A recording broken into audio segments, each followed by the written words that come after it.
Sorry, we're a few minutes late. I'm calling the meeting to order at 6:05. And we start with the pledge. Trustee Khan, would you like to lead us in the Pledge of Allegiance? Pledge of Allegiance to the flag of the United States of America and to the republic for which it stands, one nation, under God, indivisible, with liberty and justice for all.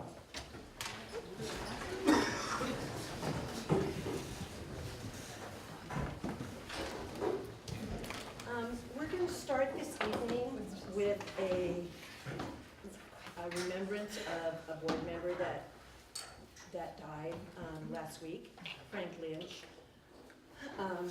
And what I'd like to do is open it up to anybody who would like to say something about him or speak.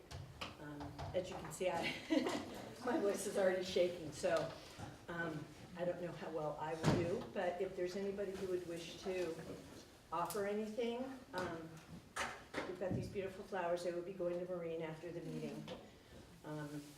But I just wanted to open it up and see if anybody wanted to speak.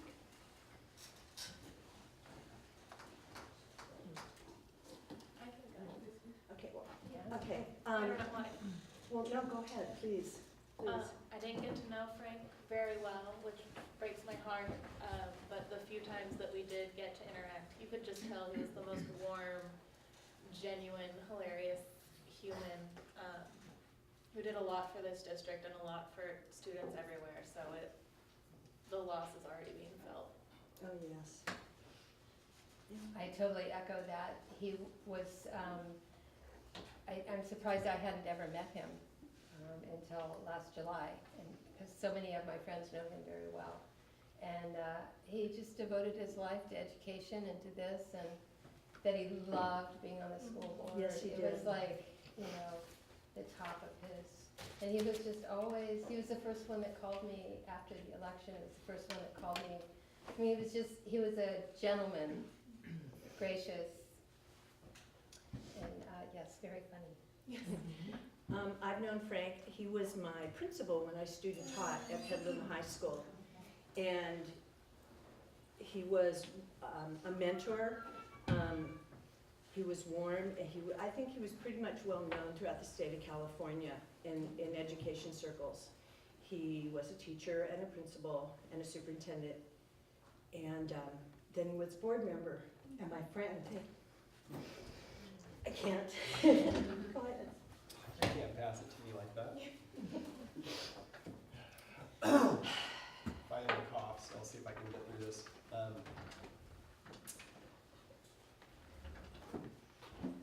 There's so much to say about Frank. I've only known Frank for the last couple of years. He came to see me when he was running for the board, and in typical Frank Lynch fashion, he sat down and he asked me, "How are you doing?" And he shared with me that he was thinking of running for the board, and was I okay with that? And I thought, what do you mean, Frank? And he says, well, I was a superintendent, and you know how us superintendents can be. Are you okay with somebody that's done the job before? And I was just so blown away by his candor, but his genuine, how genuine he was. And I said to Frank, well, Frank, are you here to do what's right for kids? And he said, absolutely. I said, then we're going to get along just great, as long as you're here for kids. And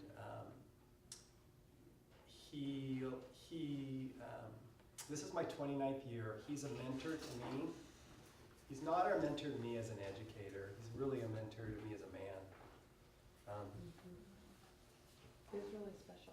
Yeah. It's a great loss. How I saw him handle, dying the way that he knew for quite some time.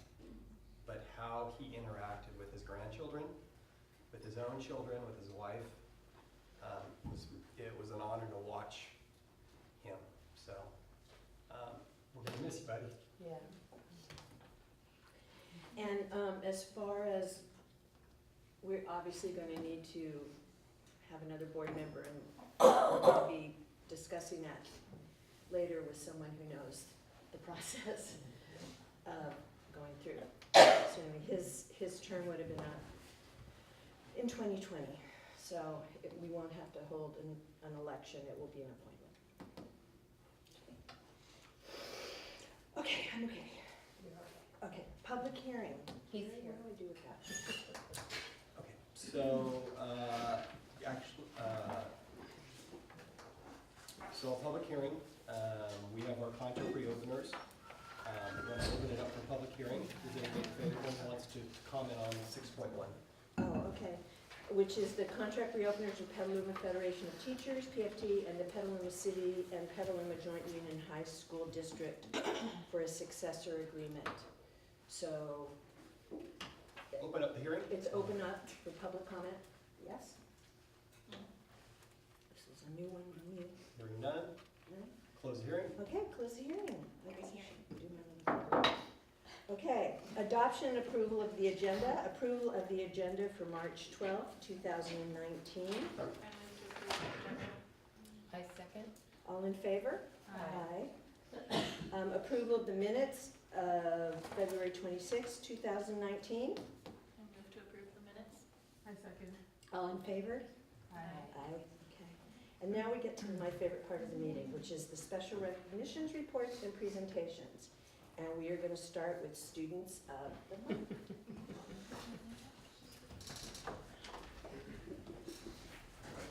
And I think we'll start with Petaluma Junior High. North is rare to go. And who would you like to go first? Okay.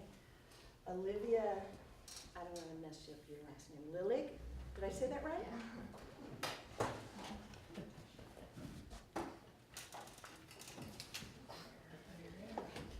Amazing. So look at three around. Smile pretty for the camera.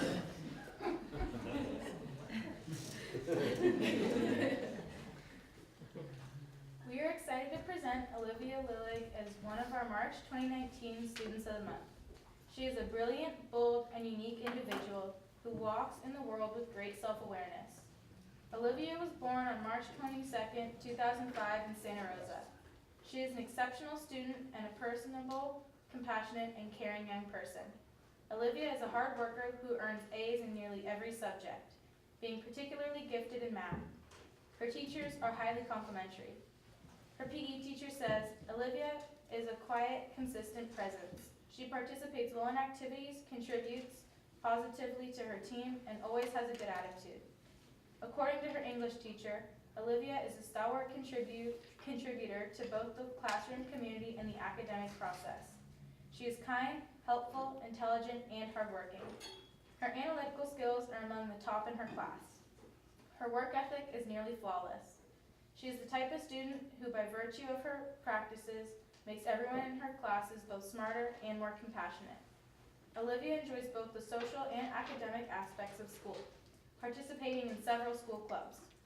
Olivia is a very loyal and caring friend to many of the students at Petaluma Junior High School. Friendship is one of her top values, and Olivia maintains meaningful and deep relationships while being genuinely kind and friendly to all.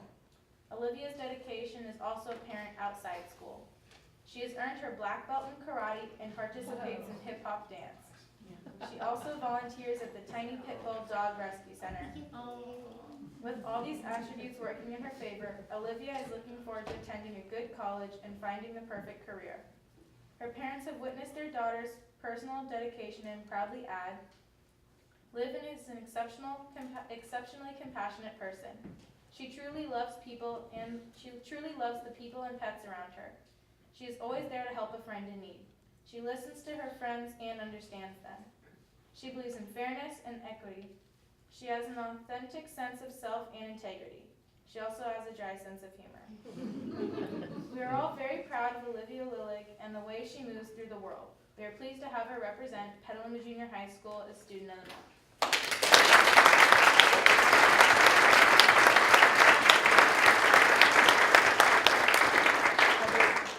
There are people here with you. We always like to recognize the family because, Yeah. so is there anybody here with you today? Stand up, folks.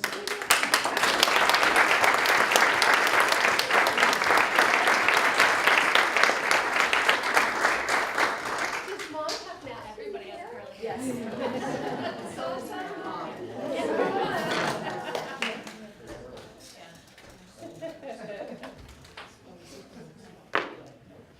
Okay, Carson De La Rosa.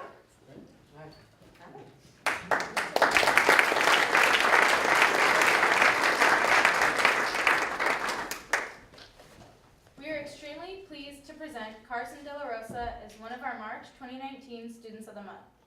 Carson was born on September 30th, 2004 at Marin County General Hospital.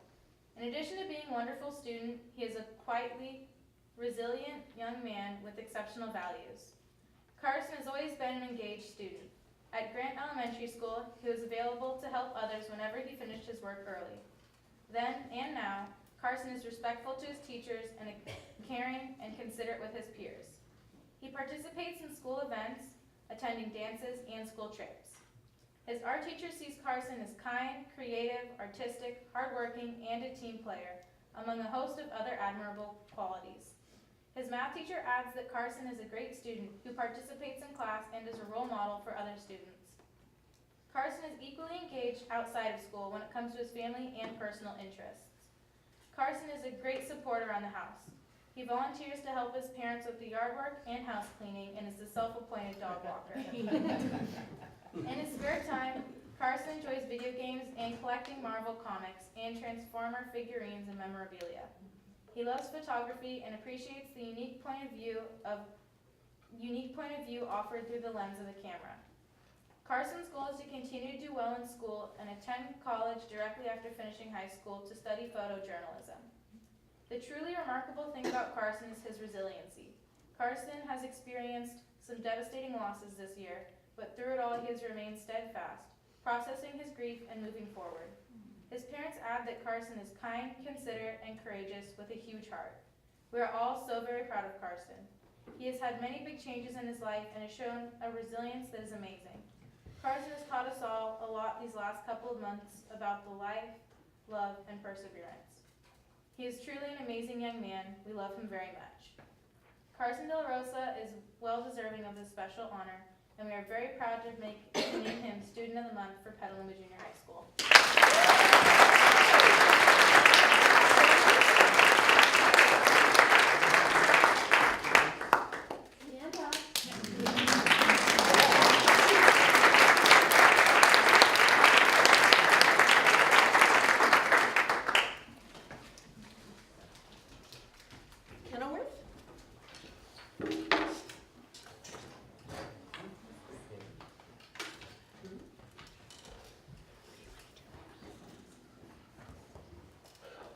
Kelsey Ferrando, did I say that right? Yes, you did.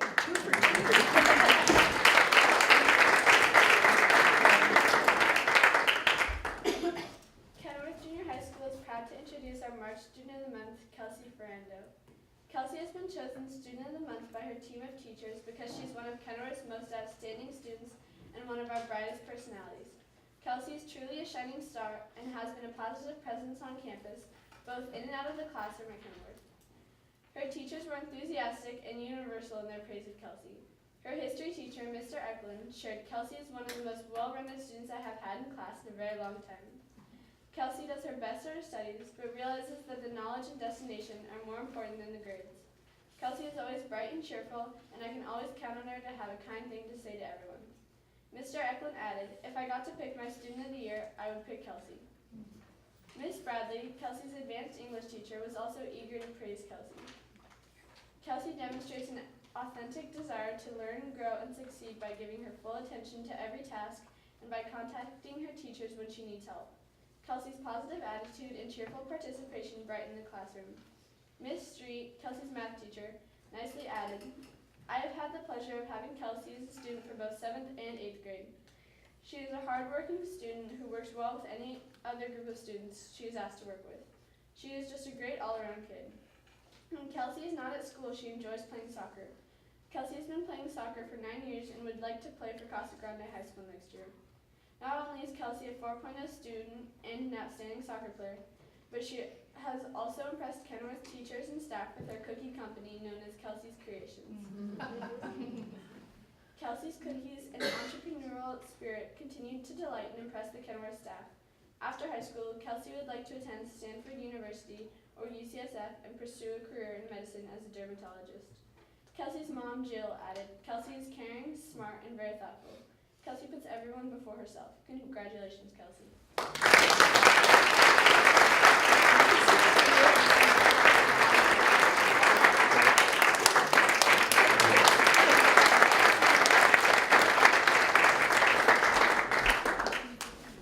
Jack Beatty.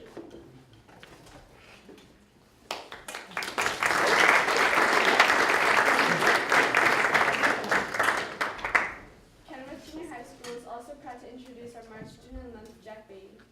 Jack was chosen Student of the Month by his team of teachers because he is truly Kenworth's Renaissance man.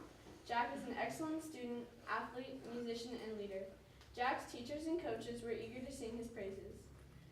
Jack's advanced English teacher, Miss Bradley, shared that Jack is an outstanding student who brings a positive attitude and joyful enthusiasm to the classroom. Jack can be counted on to focus on the task at hand, complete all of his assignments, and find ways to have fun at the same time. Jack's work shows thorough attention to detail and insightful creativity. Ms. Hopkins, who selected Jack to be in her leadership class, added, "Jack has stepped up as a role model and leader in the ASB leadership class.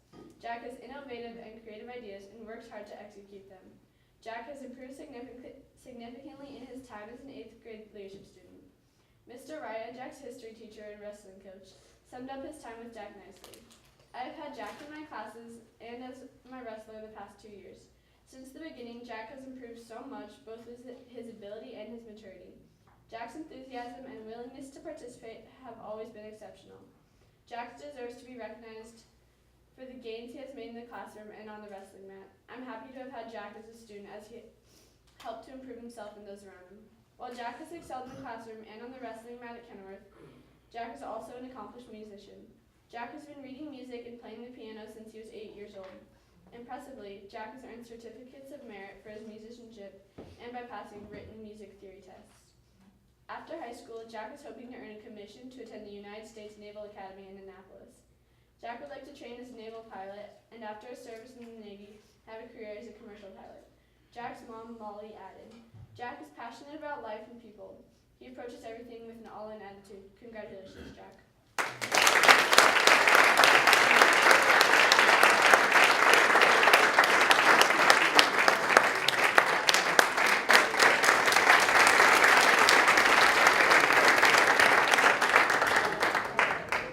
Casa.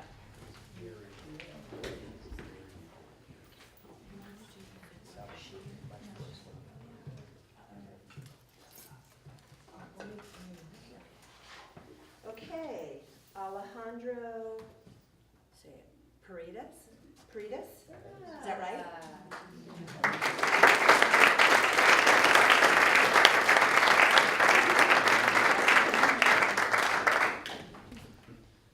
Alejandro has always been attached to the idea of transcending boundaries. As a Mexican American, his maternal language was Spanish. He lived in Mexico for 2 years where he learned to speak Spanish. Then he went back to the United States and learned English. As of now, he speaks both Spanish and English fluently, French and Italian proficiently, and he is currently learning German and Latin. He has been a journalist for the Gaucho Gazette for 3 years and works as a page editor, copy editor, and translator. He also has been wholeheartedly committed to the school newspaper since he was a sophomore and has passionately written on the subject of undocumented immigrants within the Petaluma community to educate Casa Grande students about this controversial subject that he holds dearly.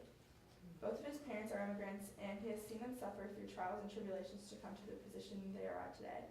They have given him privileges and opportunities that they didn't have at his age, so he uses his privileges to make their sacrifices worth something. On the weekends, he makes time to study languages, go on runs, and hang out with his friends. He also reads novels in other languages. He is often drawn by any kind of work of art like ancient Roman, Greek sculptures, and dance styles like Spanish flamenco. Whenever he has spare time, he also sketches out drawings of ensembles, whether it be dresses, suits, or unusual pieces of clothing. He also tries to bring his visions to life. Ever since he was a freshman, he has always had the dream of studying fashion design in Milano, Italy, and create a fashion brand specialized in the art of European haute couture. After this year ends and he graduates from Casa Grande High School, he will go to Europe and finish what he has started. Congratulations.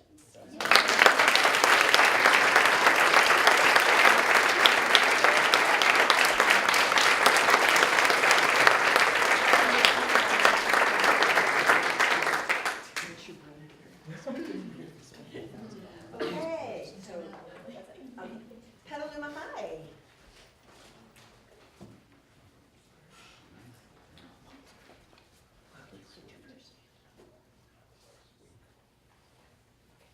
Hannah Herman.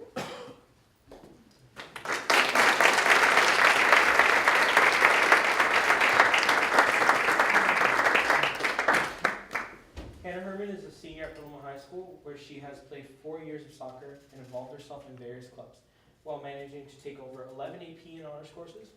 She just finished her last season of PHS soccer as 2-year co-captain and starting center forward, ending with a 15-2-1 record. When she was not spending time on her studies, she enjoyed playing competitive soccer for North Coast Football Club and volunteering at Valley Vista Elementary, where she eventually got a job. She is most proud of her involvement in Link Crew, as she really believes that the program has the potential to change the culture of unity at PHS. In addition to being an active member of the program, she has spearheaded an inaugural freshman cornhole tournament this year to encourage freshman participation at school. She is thrilled to be taking her first psychology class, which is reaffirming her interest in the psychological fields as she hopes to pursue a career in criminal psychology. She has just recently been offered admissions to UC Berkeley, but she is still patiently waiting to hear back from UCLA, UC Santa Barbara, and Stanford. She credits her success to her parents for their constant support, to her teachers for their belief in her abilities, to her coaches for teaching her the values of a team, and the environment at PHS for allowing her so many opportunities.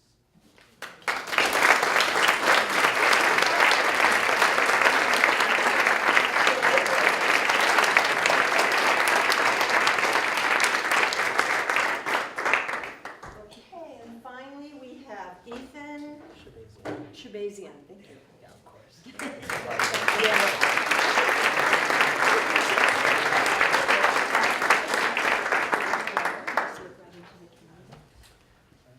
Ethan Shabazian is a senior at Petaluma High School. He has lived in Petaluma his entire life alongside his parents, brother, sister, and pets. As a young kid, he attended Liberty Elementary School, where he created a strong foundation for his later education. He played soccer competitively for 12 years and currently plays varsity badminton for Petaluma High School, as well as occasionally playing golf with his brother and dad. He enjoys baking and cooking, reading, listening to music, and computer programming. At this point, he knows about 4 different computer languages and plans to expand that knowledge in the coming years. Ethan's favorite activity is spending time with his older brother Brian and his older sister Caitlin, talking with them about life and his future. Overall, Ethan is an optimistic, cheery, diligent student and is excited for the future possibilities of college.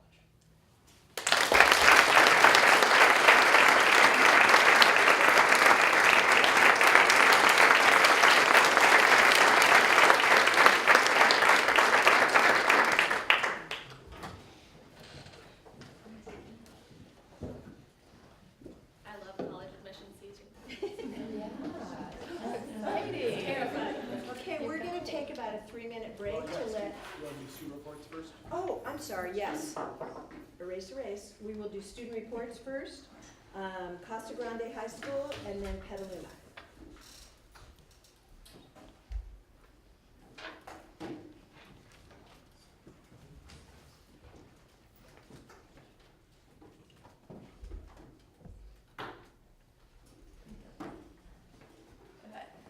During a recent fieldwork outing to a Petaluma River tributary, Casas United anglers encountered the carcass of federally endangered native adult steelhead trout. Mr. Hubacher was honored by Petaluma's Chamber of Commerce. Mr. Hubacher is the 2019 recipient of the Community Excellence Award of Certification. Mr. Rustin and the students in the drama department played and produced a wonderfully creative and entertaining 15-minute limited video of Shakespeare. So good, y'all. So funny. The ACTIC team is headed to the state finals in April after having won the Sonoma County Division for the 35th year in a row. Also won 36 individual medals at the event and placed second overall in the region. The Casa Bike team kicked it off this season on Sunday with Jessica Moser, who's a sophomore, grabbing a podium spot in the 5th place in JV golf, just on the right side. Yeah. Congratulations to Casa senior Cash Martinez, who finished second out of 11 incredible students at the Sonoma County Poetry Out Loud Finals last week. Cash delivered 2 amazing recitations of Backdrop of Justice Cowboy by Margaret Atwood and Soul by Evelyn Bullock. And that's Miss Sinnott, too, who holds the event every year. Local muralist Maxfield Bala is working with 10 seniors to design an outdoor mural that celebrates CASA's diverse student body and extracurricular programs. The mural will include the quote, "Everyone has a place at the big house." So where is that? Is that in the So that's in the quad, yeah. So it's by the lot? It's like kind of near like the overhang. There's like an overhang in the middle. Wow, that must really change the way it looks. It's on the like the counseling building right there. Yeah, that's awesome. Oh, yeah, okay. Our CASP testing began on March 4th. 450 11th graders are testing in English language arts, mathematics, and science. Thank you. Thank you.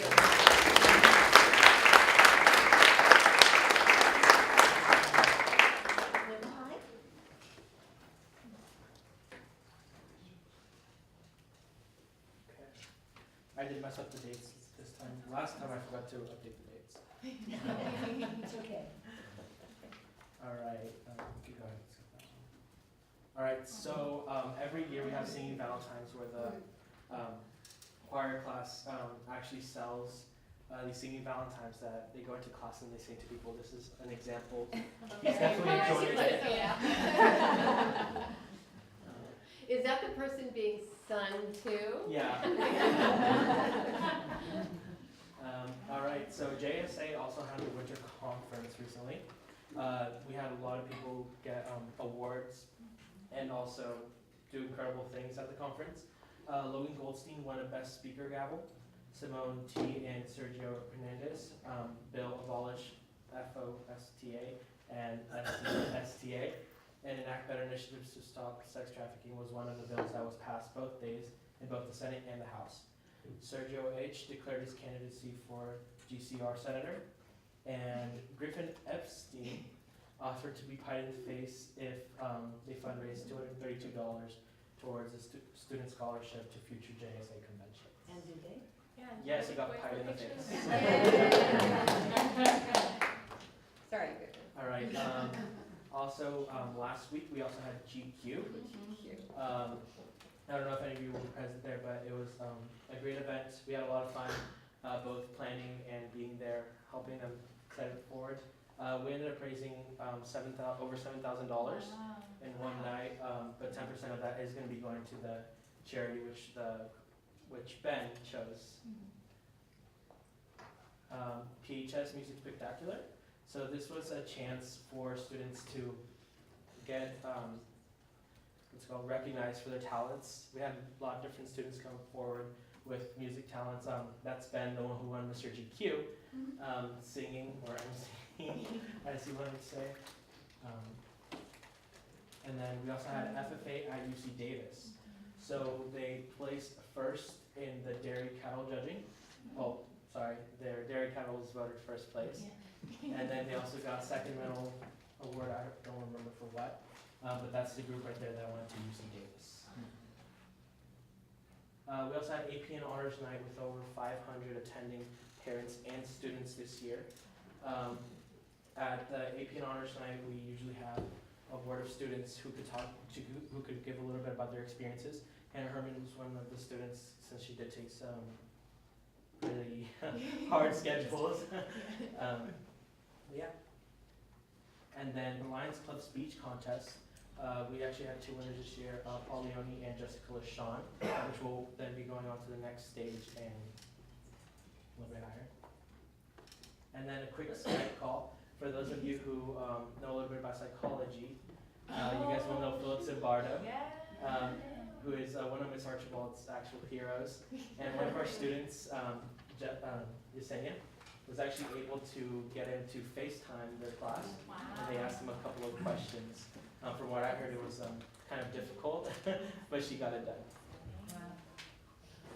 All right, and during the floods that happened recently, we all know that there were some accidents.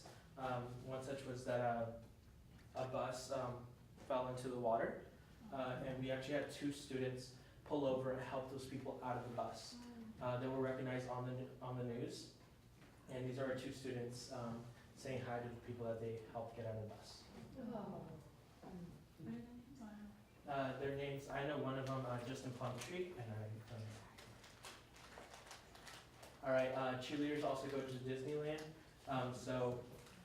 Most years we have the cheerleaders go to a competition in Disneyland. 2 years ago they placed first. I'm not sure if you guys heard about that back then. But this year I know that they did have a lot of fun, and I heard that from a lot of cheerleaders as well as the chaperones that went with them. And then HOSA goes to the Mary Isaac Center. And this is just a list of the sports that are coming up. And then spring break is next week, as you guys know. We have our Neon Dance coming up on the 6th of April. And we have the annual legal studies trip to Alcatraz on the 25th. That's a riot.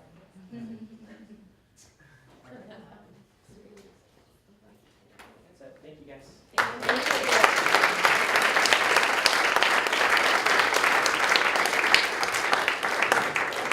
Now we're going to take about a 3-minute break, so our wonderful students can go home and study.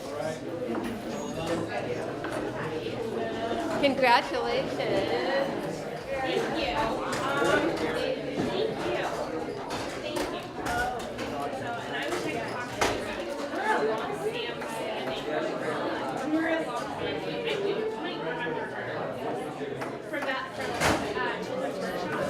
Oh my goodness. Yeah, this is Hannah. Wow. Because I was a board member for Children's Church. I remember. Long-standing Petaluma education family. My father-in-law developed both the Alcatraz and alternative education spaces. And Dave was very far back with our family. And as a board, I'm telling you guys right now, this man.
Okay, I think all our students are going home to do homework. All those HL classes.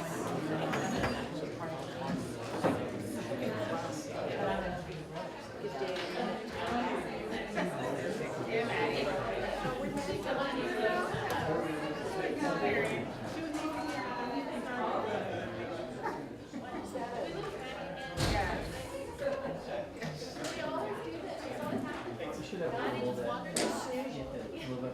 Okay, we're going to call the meeting back to order. We're still missing a board member, but hopefully she'll make her way back.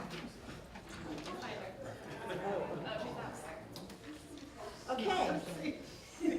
We have a presentation from the school resource officers. Awesome. Good evening, board members. Thank you very much. It is my honor to introduce to you a gentleman that I've worked with for over 20 years. This is Officer Dan Miller from the Petaluma Police Department. Just a brief history in terms of SROs with us. In 2000, partnership with Petaluma Petaluma Police Department, school district, and we had Officer Miller and Officer Esponda for about 9 years, for about 2009. At that point, budget cuts, budget restraints, and the police department reluctantly had to pull the SROs. Dan went back on patrol, and Esponda went back on patrol, and we've been looking for ways to have them back on our campuses since then. There's been some fits and starts. We had a semester's worth of time. Currently, right now, the police department is really struggling to get a full staff department so that they have enough patrol officers to keep us all safe. We were lucky enough to write and receive a grant last spring from the Department of Justice, so we were able to fund 2 SRO positions. But right now, one of the SROs is on leave. He's taking care of himself. He needs some time away. And so Dan is doing double duty and responding to calls all across our schools. And so he's getting a little gray. Hey, Dave, But it's keeping him busy. so when we have 2, one's they're at the high schools? Well, or- they're sides of town, and then they're located at the high schools in their office space because we want them to have a space. And that's typically where most of our calls for response come from. But did they check out their? They absolutely do. Okay. Yep, they get to go for school safety plans, ingress and egress plans, check out other issues, events, reports, and calls. And so in the last month, you've been to at least 7 different schools Yeah, that I know of. elementary schools in particular, a lot of Right. elementary schools. Wow. So Okay. we're keeping him busy. Dan Miller. Yeah, it's good to be back. The time away from being an SRO when I left in, I think, 2009 to coming back now, a lot has changed. The change has been good. From the first time around,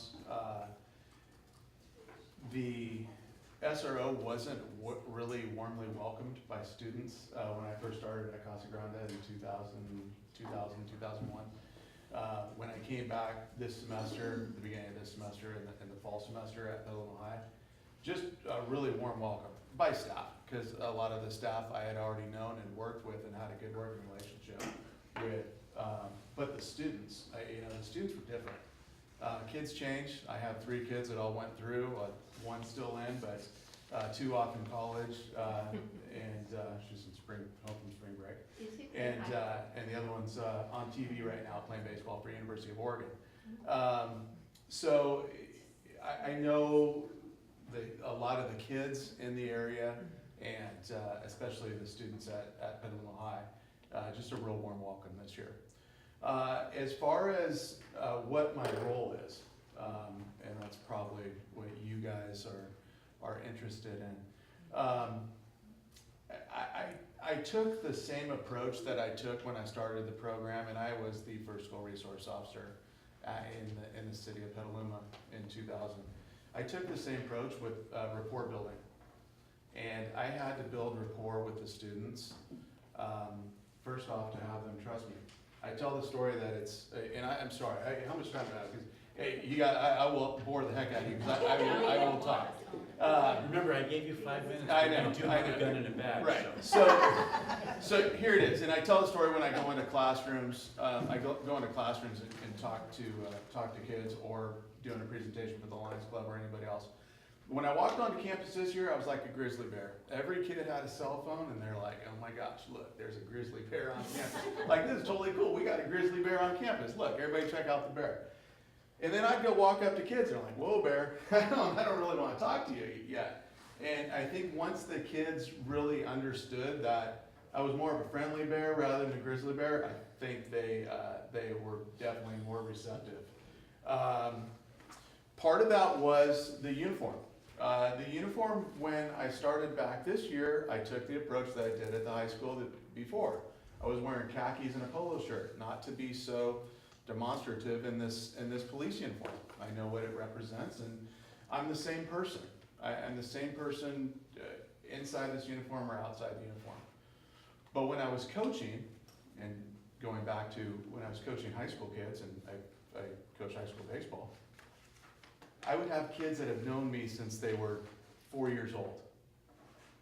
I would wear this uniform, I'd be Officer Miller. I'd wear my socks and a polo shirt, I'd be, hey coach, what's going on? And I didn't like that. So Mr. Rose and I decided that we were gonna wear khakis and polo shirts. Somebody from the community complained, they didn't like that, and, yes, they didn't like that. So they decided, our department decided that I would wear a full uniform. So there's that give and take. I would go into classrooms and I'd go do a presentation in uniform and kids wouldn't talk. You know, it's like, hey, let's break the ice. Tell me your best cop joke, you know? Where do donuts come from? Why is that associated with cops? And I actually do that with kids, and it's a true story for those of you that don't know. Back in the old days, cops would walk the beat, and at 3 o'clock in the morning, the first place to get a hot cup of coffee, because there wasn't Starbucks, was a bakery. And who's gonna pass up a donut with coffee at 3 o'clock in the morning? That was a congregation spot, so that tended to go there. Then I also give the kids a real life approach about what's going on and why a lot of officers, not so much anymore, I hope, are overweight. And the stressors that officers go through, having to ask when they can go eat, to go take their break or go to code. So I break it down and give kids a realistic approach and do a lot of classroom presentations. That was a majority of what I did the first part of the semester. Very little enforcement. The new A+ period that we have going on at Petaluma High School I found to be fantastic, because kids were in the classroom and there was less time for them to get in trouble. So I don't know from a school board standpoint of how effective that is for you guys, but I can tell you from an enforcement standpoint, kids aren't getting in trouble because they're in class. What is the A+ period? A+ period is and I hope I'm explaining this correctly, it's an extension of their second period class right before lunch, and it's an extra 40 minutes of what used to be tutorial at Casa Grande High School that wasn't mandatory at Casa. So you could go see your teacher during that period. This time it keeps the kids actually there, and if you want to go get extra help in a class that you're struggling in, math or anatomy or whatever, you can ask, hey, can I go see my anatomy teacher to go make up a test or anything like that. Anyhow, the kids are there, they're not roaming around, they're not getting in trouble. So I found it really weird, and sort of, when I first started, it was like, what's going on? Because there's not a whole lot to do. I mean, the kids just aren't getting in trouble. You know, they all said, well, it's because you're here. Well, I don't really think that the presence of a police officer there was contributing to the amount of suspensions that we were having, the lower amount of suspensions. Maybe a little bit, but I also think the A+ period had a lot to do with it. The safety factor, I think just having a police car out in front of a school, and people walking around, ensures outside factors. Just a couple quick anecdotes, couple quick ones that are just off the top of my head. First day of school, a girl walks up, asking like what the role of an officer on campus is. I'm not a school enforcement officer. I'm not a school arresting officer. I'm a school resource officer. And there is a different hat that you wear as a police officer. I'm walking around, trying to talk to kids. A lot of kids aren't talking to me the first day of school, except the ones I know. Little girl's crying. She is completely lost. I can tell she's a freshman. She's completely lost. Hey, what's going on? Oh, I can't take it. I don't want to be here. What's going on? I don't know where my class is. I'm supposed to be in PE. So I said, I don't know who your teacher is. This is my first day too. Let's figure this out. So I walked Christina to her class. From that day forward, we were best friends. And she was in my office all the time. And when she needed somebody to talk to or needed a friend, because she was from Santa Rosa City School District, I was there for her. Had another student that did a presentation in her class, talked about being strong, talked about reporting things, and if something came up, a week later, Miss Anderson's like, hey, there's a student that needs to see you. Okay, me? Why not anybody else? Came in, she's reporting a sexual assault, and she would only report that to me. She felt comfortable reporting that to me. we got her help and got her to where she needed to be. Those are the resource aspects of what I do. The amount of rests are very few and far between. We try to handle anything we can as a restorative justice level. Of the 28 arrests that I've made this year at the school, 25 of those have been referred to Mentor Me with restorative justice and that program. We found it to be very beneficial, and it's a program that started back up. It's a program that I was a part of years ago, started back up, and we're seeing a lot of success out of that. Gosh, what else? There's too much. This is hands down the best job in the department. It's a hidden secret. I try not to exploit that too much with my fellow police officers. But I would rather be in the classrooms dealing with the kids and talking to kids and being a resource available to them, more so than being out in the streets. It's the reason why you guys all got into education. You felt that you could make a difference in kids' lives. As a police officer with adults, you really don't have a chance to change somebody's life. So I find that being a school resource officer is rewarding in that aspect, because you feel like you actually have, you matter. You matter to them. People look up to us, and you know, the kids around campus, whether it be 1 or 300 students, if it's just one that feels safer, then it's better having us there. But I think as a whole, I think the safety factor is huge. We talked about the amount of schools that we're hitting. Bouncing back and forth, Mr. Schaefer just left, and my time is primarily assigned to Petaluma High School, but I am at Petaluma Junior High quite a bit. Over there with Ms. Shimmick and Mr. Schaefer, handling issues that we have over there. Again, talking about stuff that happens in the resource and the partnership with Petaluma City Schools. I get a call at 8 o'clock in the middle of the night of a letter that came in, or a threat that was established at Petaluma Junior High. Immediately got the principal involved, the Petaluma Police Department involved, and it was a school shooting threat that came out, but it was reported after hours. I answered my phone at that time, we jump on top of that. Those are the things and the partnerships that we have that still need work to bridge those gaps, but the fact that we're here again and doing those things is a great partnerships. You know, working on stuff outside of the realm of the school stuff for our administrative staff with the school district. We've handled a couple of things to help out with the school administration staff as well at the district level.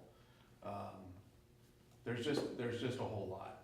There's a whole lot to it. It's like I said, it's very rewarding program. You know, the grant's for 2 years. I'm hoping it lasts longer. I don't have too much longer with the police department, but I would like to fulfill my time with the Petaluma City Schools as a school resource officer. One of the key parts of where Dan comes in is, in our targeted interventions, we are always looking for that additional voice that can be there, because we never know which voice on which day is going to make the difference. He is a significant contributor to that, to be another voice and another presence on our campus. So much so that even my own teenage son, when he was going through some struggles, I got him in Dan's police car to do a ride-along, just to be exposed to the things that he says and the way he talks to students. We're lucky to have him. Okay. So what training do SROs have to work with students with disabilities? Because a lot of, especially autistic kids and kids on the spectrum, can be really non-compliant for no So you know, I'm old now. I'm 22 years old. 22 years as a police officer. Wish I was 22 years doing this job. I'm a team leader with our crisis negotiations team. I was a mental health liaison from the time that I left the Petaluma City Schools and came back on patrol, working specifically with people with disabilities. Being able to talk and relate to people is what I do. I believe that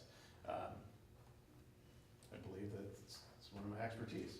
So is there being able to hasn't deal been with an it. explicit training in And the last like 5 years? No. Okay.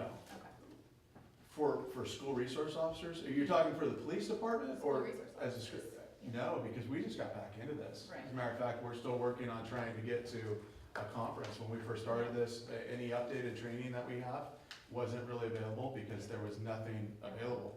In June, I plan on going to a national conference where there's some updated training and those topics are there. A lot of legal topics, a lot of topics regarding current trends and everything else. Very important, and that was written into the grant to get that updated stuff, because, Right. you know, Yeah. the OMG and all the Twitter stuff, I'm not too up on that stuff. And those are all new things that weren't around the first time. Okay, but disabilities have been around. So did you have any trainings before, like 2009? As a school resource officer? No, I don't believe so. We didn't do anything in particular. Okay, No, that was just done with the department. cool. I'm Where not the- expecting you to like find funding for that. Yeah, no, I mean, that would be awesome. I can tell you that on the second day of school, I met with, the inclusion teachers and have done presentations in their class and met all the students, Yeah. by face, so they Yeah. see me, that Yeah. they know that I'm a safe person, that they No, that don't makes need to a be huge afraid of. difference, Yeah. Passed out stickers, talked to them, talked as much as we could about safety. And, you know, to this day, I got my favorites, you know, it's the way it is with teachers, I think, too. You know, I got Aiden and Zaria that stop by and come into the office every day and just wait. And I think they are feeling more and more comfortable. In relation to that, we also talked about, doing updated training with the police department. If there is anything available, I suggested to the inclusion teachers that they provide that to me so I can pass that on Yeah. as a bridge to the police department. Perfect. Yeah. And as an administrative team, whenever we're doing a referral to law enforcement, Right. we have that training where if it's a second language student, a student that's experiencing major trauma and could be easily triggered, a student with a learning disability, we're giving the officer that information Sure. as we're doing that referral. Right. And so one of the classic cases of that was 3/4/20s ago, when we had, you know, an alert that came up. I wound up spending the evening here with one of the officers because we knew one of the students involved in that had a significant learning disability. And so I talked him through what types of communication to expect based upon the IEP and the reports that staff had in his file. Great. Thank you, guys. I was just gonna, hello. I was just gonna ask you, do you have, like a regular, updates with your chief, with the police chief about, you know, your experiences at the school and, you know, how those relationships are going and just like regular, Absolutely. yeah, I mean, With so. my lieutenant, we just changed our department. We had a restructuring system like Ms. Rose talked about. Our department's going through some staffing issues right now. Hopefully they're getting better with the contract that's being settled, but we just need officers. The weirdest thing about that is I'm now working with officers that I coached Right. at CASA. So, you know, working with, yeah, that's weird. Yeah, Drew Bussey's gonna be working with us. He just got hired and was a Casa Grande graduate. Wow. Long-time family. Well, thank you so much for yeah. your presentation. I do have a Excellent. question. Oh, I'm Yeah. sorry. I'm sorry, Joanna. So when you say, like, to a parent like me, right, who maybe has had issues with police in the past, based on, you know, racism, and just like looking at statistically that Black girls are the most suspended and targeted by school resource officers as a whole, so like, what kind of reassurance can you give to a parent like myself? I would say just trust the process. Just trust the process and treat every case, every officer to get to know the police officer. Again, whoever that school resource officer is, to just talk about things, to dialogue and talk about issues. I think those are the best ways to get things on the forefront. I am a firm promoter when I go into every person's class that I'm not trying to get people to say, hey, you know, like me or vote for me because I'm cool. I'm not, hey, you may not like police officers. I'm not telling you you have to at all. I'm not trying to dissuade anybody's opinion. I encourage everybody to take a voice, and especially the freshman class, when I go into classes, and explain to them that this is their school. This is there are things that they need to stand up and get involved with. Because again, in their situation, in 4 years, they're the ones that are gonna be voting. They're the ones that are gonna be voting for their school board and everything else. And I encourage the students to take a stance. And in your case, I would say dialogue as much as possible. Yeah, it's such a bummer that you guys are in uniform, because I think know. also that I can't is, believe anybody. like, I mean, I work with police all the time. I had police at my school yesterday, in my shop, my day job, and it's like, even, like, that's still very triggering for me, so it's just such a, I mean, so I just wonder for other students of color as well, like, if that's barriers, so then how have you worked to get past those barriers? I would say that's you guys. If the board wants what the school resource officer to wear at the school, I think that would be dialogue, and it's above my pay grade. There's a lot more stripes on people's arms, and there's bars on their shirts and everything else. That's not a decision. I do what I'm told. So that's not my decision. So we could talk to, I don't think we need to have to do it as an agenda. It sounds like people are concerned about it. We could just make contact. Any other, did I answer your question? I think so. There's more of a comment. Thank you. Okay. Thanks Thanks. for thank having me. you. Thank you. Thank you.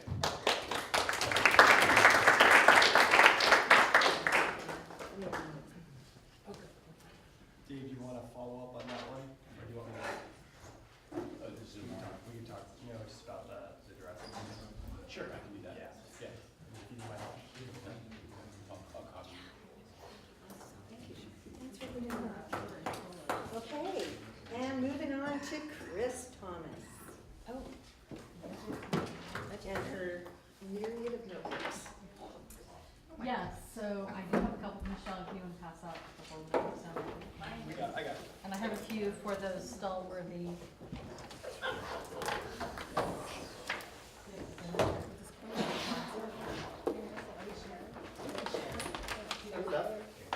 There's They're always, the weeks are always like, let's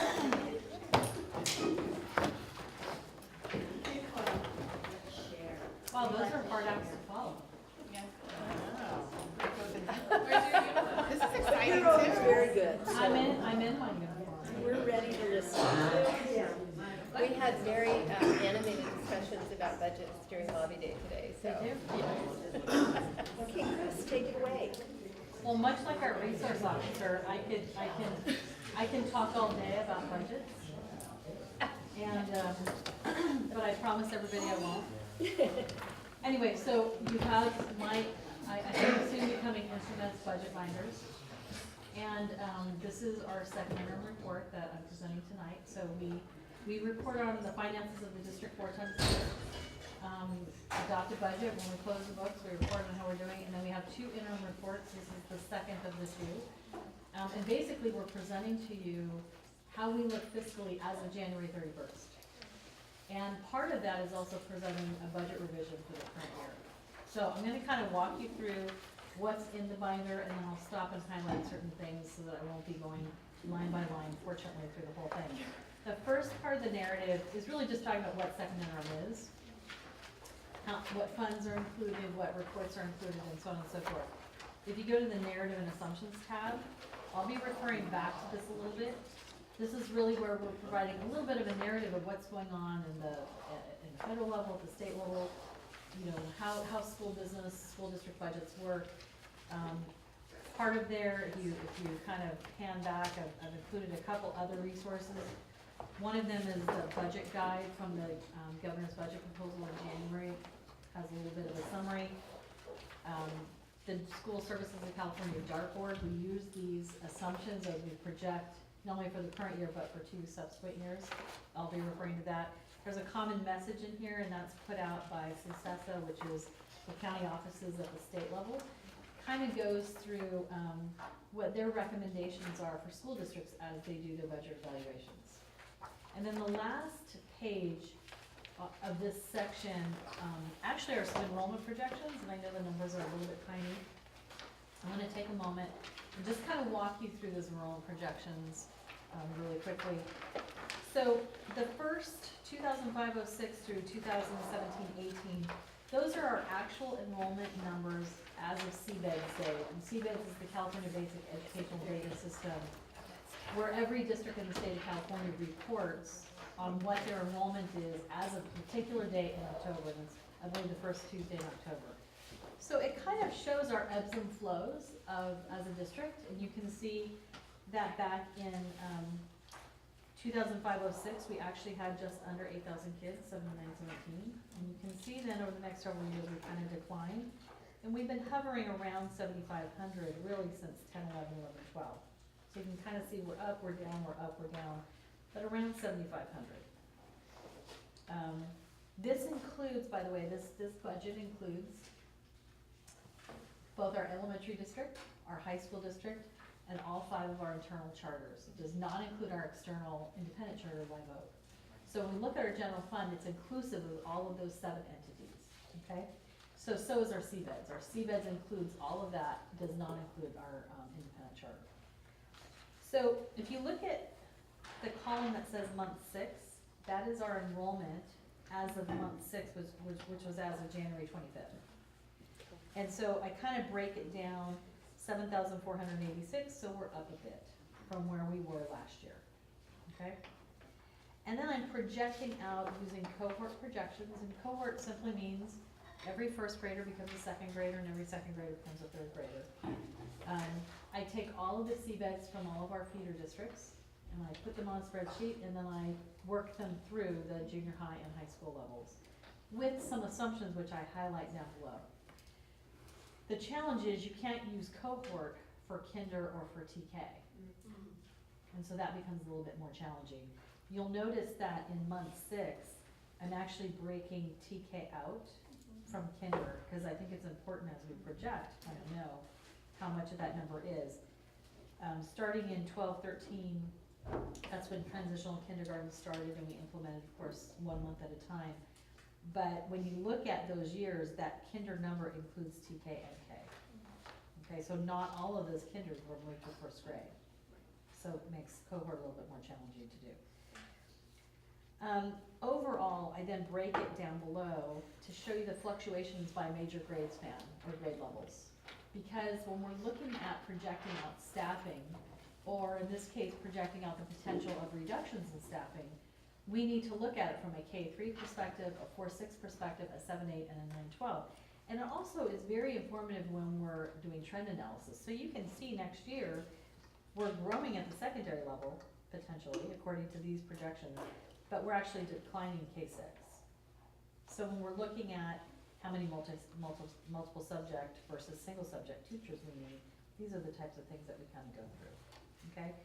We also use it for projecting out our revenues, and we use it for projecting out our staffing when we do our multi-year projections. Overall, though, you can see the total remains pretty flat, maybe even showing some growth, okay? So when we get to the multi-year projections, you can kind of keep this in mind, okay? Any questions? All right. Going on to the comparative spreadsheets. This is where I take our state reports and the following tabs: certifications, general fund, all other funds, and the supplemental information. All of that is in state reporting software that we're obligated to use. So we don't have any control over the way we report the data. But what I do is I put it into a spreadsheet format that we generally think is a little bit easier to understand as we're looking at stuff, okay? So I'm gonna focus on the comparative spreadsheets. Remember, our general fund is broken into 3 major components. Our unrestricted, where we have more discretion in making decisions about how we're spending our money. And our restricted, which is where Title I, Title II, Title III, like the Department of Justice grant that serves our, helps to fund our SROs, that's in the restricted side. Those all have strings attached. We have very little discretion in how we spend those funds. So I'm gonna focus on the unrestricted part of the budget. So if you look at the very top line, looking at the first page under comparative spreadsheets, you can see our ADA. So we're funded based on period 2 or P2 ADA, which is as of around the end of March. So it's the last attendance month before April 15th. So whenever that attendance month ends, that's P2. We're projecting, because we're not there yet. So we're still projecting where our attendance is gonna be. So we took P1 attendance, which is as of the first week in January, and we project out where we think P2 is gonna be, and we noted our attendance actually dropped a bit. Now, part of that's probably because of the smoke days, we had all of those bad air quality days. It could be impacted by the flu season, it could be impacted by a lot of things, but we're reducing our projections down by about 16 ADA. In addition, the difference now than when we presented in December, which was as of the end of October, we now know what our unduplicated counts are. So all of that's been finalized. So we incorporate that updated information for ADA and for the unduplicated counts into our under LCFF calculations. So if you look at the green highlight and the variance column, that negative 437, so our LCFF revenues were projecting to drop by roughly $400,000 because of the loss of ADA and because our unduplicated counts actually came in significantly less than what they were before. So as the economy improves, people are having, and then the regulations change with regard to who qualifies, the ability to qualify under free and reduced drops. And so we saw a reduction in the folks that actually qualified for free and reduced meal counts. That's a lot of money. It is a lot of money, but remember, we increased it by roughly 1.2 million at first interim, so this is kind of a readjustment, if you will. Oh, yeah. We'll know better by the time we actually know what P2 is, and so we'll have a better idea once we get to April. But I just wanted to kind of explain that. Now, you'll see bigger fluctuations in the categories above that line. Those fluctuations in those categories are not as relevant as the overall total because, so for example, community redevelopment funds. Those community redevelopment funds fluctuate. It starts out where the county office tells us we're not getting hardly anything. You can see in the adopted budget, we were assuming 800,000. And then at P1, they were saying it's only 274, and now it's 1.2 million. Why is this important? It's a cash flow issue because we do in lieu tax calculations to support our charters, and this RDA impacts or informs those. So it's really important that we try to accurately reflect it. So anyway, but the bottom line is it's the overall net change that's the most important. So going down, you're not going to see a lot of changes. Lottery was adjusted. We got in our most recent lottery projections. And based on the lottery ADA, which is different than our P2 ADA. So we recalculated across all of our charters, and our lottery is up. You'll see that there's a reduction in the interagency services. That's primarily related to special education transportation. So we do, based on pupil counts, how much are the feeder districts paying in versus how much we're paying in. Old Adobe has been taking back their students. They bought a bus a year and a half ago. And so as they reduce their students down, then the bill back to all the feeder districts goes down. Okay. Local donations is just that. Our school sites are collecting local donations. Some of the increases you'll see down in the expenditure side relate to this 120,000. So as we receive local donations in the 120, we budget an offsetting expenditure for the sites to access. Okay. And then our contribution to special education went down fairly significantly for a couple different reasons. And you'll see that, I'll touch on it in the restricted side. Part of it was we reduced down our mental health, how many residential placements we were gonna have. A significant part though is we reduced down the non-public agency, non-public school contract costs. And I'll show that to you when we get to the restricted side. That's great. So special ed is under restricted. And then, what's our percentage of students that are? I think we hovered around 14%, but that's really also more of a budgetary perspective. I think that Sonoma County in general is around 13 to 14%, if I recall correctly. 11%, 11.5% is more of a statewide average. It came up today, so that's why I will tell you that in my experience, I have learned as a district, we make a contribution to special ed. There will be those CBOs or others that will refer to it as an encroachment. You will not hear me use that word unless I'm explaining it. Because no family, no parent chooses to have a special education child. And some kids need more to get the same. And that's an important program that we choose to make a contribution to support.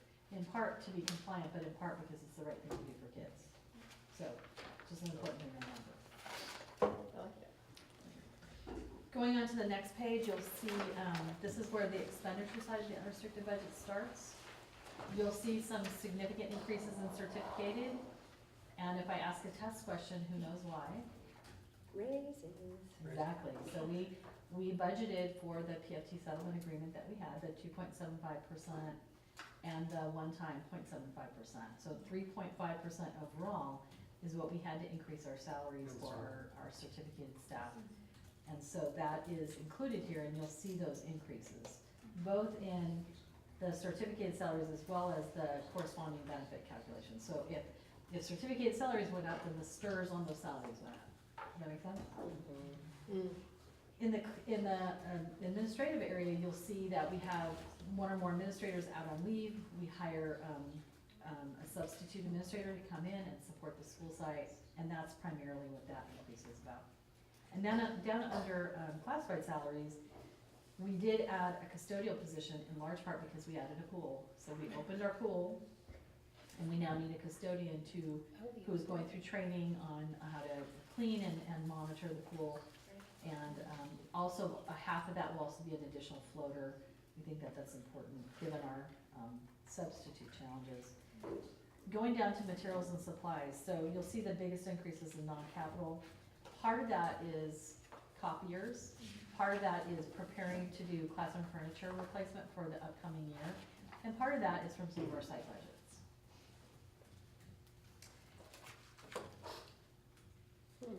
Now you can see down under services and other operating expenditures, we've received the final invoices from the board election, Yeah, so it was only 50,000? 48 and some change, so, We had money to do another election if we wanted to. except I just took it out of the budget, so Yeah. we have to put it back in. And At the time when we prepared this, that was not necessarily on the radar. Yeah. So, we don't have to do it for You don't So have to, we but were, something to discuss. right. So it's important also to note that Not tell me it's nothing to discuss. the election that we held this year was part of a much bigger overall election. So when a district or a local entity of any sort, whether it's a city or a town, hosts their own election, the cost is not spread over all of the local agencies that are embedded. So if we were to shoulder like a mail-in, or it would be closer to the 150 most likely. So just for us to know. What about if it went in with a, not that I'm advocating, No, just as a question, in June, in the election in June, because there's almost always some kind of a county election at least. Is that less expensive, more expensive, a wash? It just depends. It just depends on how many people are included and how much additional cost that they're gonna assess us. But I can tell you that the 48,000 and some change that we received, it was close to 50,000. It was spread over a significant number of organizations that helped shoulder the cost of that election. That's what it was. So it would be a significant cost if it's on a special it's election. Yeah. Or even if it's in June when it's not a general election, right? Right, exactly. Okay. You have far fewer numbers of local entities participating and Yes. then covering Right. Yeah. the cost, Okay. Special spreading elections it. are pretty pricey, aren't We they? talked about that at the county level, and it was, the cost came in quite a bit less because of the number of candidates and the number of positions. And it's an entirely different ballgame when you're talking about a special election. Oh, I wasn't, I was just thinking of June as being like the Not- primary it's not a and special not being election. special, but it may be that there's no primary this year, so maybe it's, And we can wait till June to do that. we can just go by as the four of us. But I think it's good cost That's to right. everybody. So getting But it's back only- to the Sorry. expenditure side, that's okay. I know it's an important topic and one we're certainly thinking about. Maybe we talk about that on Friday. So if you look at some of the other expenditures like field trips and other contract services, a lot of those are supported by those local donations. So remember how I said the revenues are up and then you're gonna see corresponding expenditures? That's in large part where those reside. Going on to the next page. You can see not a lot of significant changes in the other types of expenditures, mostly in the area of indirect. which is where we're pulling more indirect off as we budget other grants and stuff on the restricted side of the budget. So, everybody says, I'm sure that as board members and new board members, you've heard the term deficit spending. What does that mean? When do you know if you're deficit spending? So if you look at that green line, excess of revenues over expense. Yeah. When expenses exceed revenues, that number's a negative and it's in the red. That's deficit spending. We are not showing deficit spending in this budget. So we are showing that our revenues exceed our expenditures by about $200,000. Cool. Okay? I totally read that to the opposite. But you're gonna have, but that doesn't mean that all deficit spending is bad. Right. And I'm Mr. Anti-Deficit Spending. Sometimes you're gonna have one-time expenditures, such as a textbook adoption, that will create that. It's when it's ongoing, Yeah. year after year after year, when Chris starts getting nervous. Yeah. So- Well, and an example of one time is the .75 off the schedule Right. one time that PFT is receiving. So part of that settlement was a one-time, which again, Gary's absolutely right, that when it's a one-time expenditure, it still creates deficit spending, but it's a thoughtful, well-planned reduction of the reserves that we built up. Right. That is certainly explainable, allowable, and appropriate at times. It's when you have ongoing expenditures exceeding your ongoing revenues that deficit spending becomes a true problem.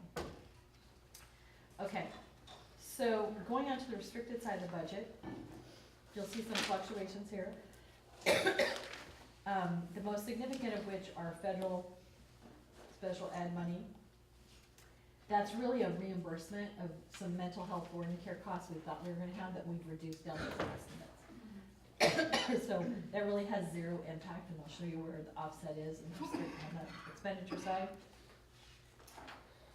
Other federal and other state, we've gone through, we received what's called the Consolidated Application, Part 2, now known as the CARS report. So when we get that, that's where we're reporting and updating all of our revenues for our categoricals as well as prior year carryover. So we're going through analyzing and posting that. Now the interagency fees on this side, 8677. We redid the bill back for South County Consortium. This represents the amount of money, the increases that the feeder districts are going to be paying in for South County. So again, as the numbers fluctuate, in other words, our numbers, the costs may stay exactly the same, but if our number of students, Petaluma City Schools, goes down and their students go up, then the excess bill back flips between what they put in and what we put in. That's part of why our contribution has gone down to special ed. So as the feeder districts, as their enrollment in South County has gone up proportionately, our contribution to support it has gone down. Does that make sense? Mm-hmm. So we do an excess cost bill back based on December 1st pupil counts and then on April 1st pupil counts. Once we have our April 1st, we'll be redoing them based on the average of the two pupil counts. So it will shift again at that time, and we don't know exactly how those shifts will occur. Enrollment fluctuates month to month in South County, okay? So going on to the next page, on the restricted side, again, you're gonna see certificated salaries and benefits go up. Remember, our parcel tax, our special education supports many of our certificated teaching and other types of staff, whether it be psychologists or speech or resource teachers. And so that's where you'll see these folks budget. Special education, if you look down into services and other contract services, you'll see some reductions in special ed contracts, $748,000. And some increases up under the 51. The net of those two is about a reduction of 500,000. That's also in part why our special education contribution has gone down, okay? As we analyze what those true costs are now that we're further on in the year. So here, you'll also note, if you look on page 7, that the restricted ending fund balance has gone from $128,477 to $1. We expect it to be at $1. The 128 actually was a South County ending fund balance, and so we were able to use that to help offset some of the costs for, some of the changes we've seen, like the PFT retros, okay? And then the next 3 pages are simply the combined of those two, so I'm not gonna go through those. What I wanna do is point out what else is in the binder so that you have, at your reading pleasure, you can go through it. So the general fund basically puts in state format what I just went over in the spreadsheet. So it's the same information, but they just format it a little differently. If you look at all the other funds, if you wanna know how adult education fund is doing, or how the cafeteria fund is doing, or how the capital facilities fund, Fund 21, which is our bonds, are doing, those are all in here. They all reflect positive ending fund balances, so that's what all of our other funds are. If you go to the supplement information tab, this actually has some really good information in it. Again, I'm gonna go through it very quickly, what's here. The first 2 pages, this is our ADA, so if you wanna know that 7,212 ADA, how it breaks down, it gives it to you non-charter and then charter on the back. So it kinda shows you what is the fluctuation in our non-charter versus our charter. So you will note that our charter went down 13.24 ADA, and our charter went down 2.52 ADA. Then the next 6 pages are really important. These are our multi-year projections. So back under that narrative and assumptions, toward the end, there's a whole section on multi-year projections and kind of what the projections are, the assumptions we're using to project out, using those dartboard COLA estimates, et cetera. So you can see we're assuming flat ADA, flat enrollment, no additional staffing, that pretty much next year we're gonna be flat. Remember that 7486 versus 7500? That's fairly flat enrollment overall, fairly flat. We're not gonna be changing teachers net. We may have fewer K6 and we're 912, but net we're projecting flat. We're projecting step and column, we're projecting one-time costs go away, and you can see we're showing that we have a positive 44,000 in year 1920 and a positive 432, that's revenues over expense in 2021. Now those are not huge numbers. 44,000 would be considered pretty flat in a $90 million budget. So, the next few pages, we do our statement of cash flows. I want to go to page 127. This is the criteria and standards. This is 26 pages of trend analysis that we do. How does our ADA look? How do our reserves look? How does the contribution from one year to the next, how does it compare to what we did at first interim versus second interim? It also goes in and analyzes what's the cost of 1% for classified staff, what's the cost of 1% for certificated staff management. So it kind of goes through and does a whole analysis. So as you have time, if you want to go through here, please feel free. And with that, if you have any questions you haven't asked, I'm happy to answer some. The good news is I think it's a very positive budget. We recommend Compared to when I first came on the board, oh my gosh, that's huge. The next step, once the board takes action tonight, is we will submit it to the County Office of Education, and then they do their AB 1200 review. So there was also, there was actually a bill around transportation, and so I was frantically trying to find where that number would be. Like, do we get a lot of state funds for transportation? That's a great question, but the short answer is no. So remember back in the recession era, they cut all of our categoricals by 20%. They never restored that, just as an aside. So transportation was one of those. So it's embedded in the LCFF calculations. Oh, is that where it is? Okay. Yeah. So that's where you don't see it. Okay. And we're still 20% down. Yeah, there's kind of a reason why there's not very many transportation. Now that you're done talking about it. Any other questions for Chris? Thank you. That's great, Chris, thanks. It's nice to see both of you. Yes, absolutely. Okay, So we you're are unusual. now at comments from the public. And I have to read a little blurb here before we start. Under Government Code Section 54954.3, members of the public have the right to address the governing board on any items of interest, providing it relates to the subject matter jurisdiction of the school district. In accordance with board policy, each speaker is allocated a total of 4 minutes to address the board for a maximum of 20 minutes on each subject matter. While the above referenced government code allows speakers to criticize the district's policies, procedures, programs, services, and/or employees, the district does have a current policy specific to complaints against employees. Should comments from the public pertain to a specific district employee, the board requests that the complaint first be submitted in writing to the employee's immediate supervisor for investigation. The board does not take action or discuss items not appearing on the agenda.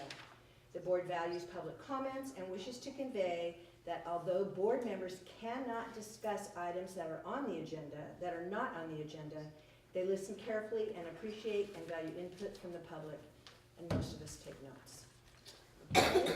So, we have 2 speakers on Lafferty Park, and Matt McGuire.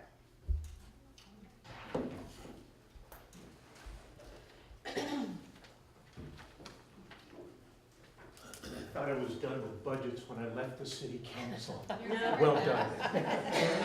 I've got a display here that I'd like to share with you. This is a topographical photograph of Lafferty Ranch. You'll see down here in the corner, this is Sonoma Mountain Road, and right where it makes the right angle, that is the gate to Lafferty for access. Okay, thank you. Thank you. And I've got another Yeah, copy. that's right. And that access is really. Thank you, this is a great map. Yeah.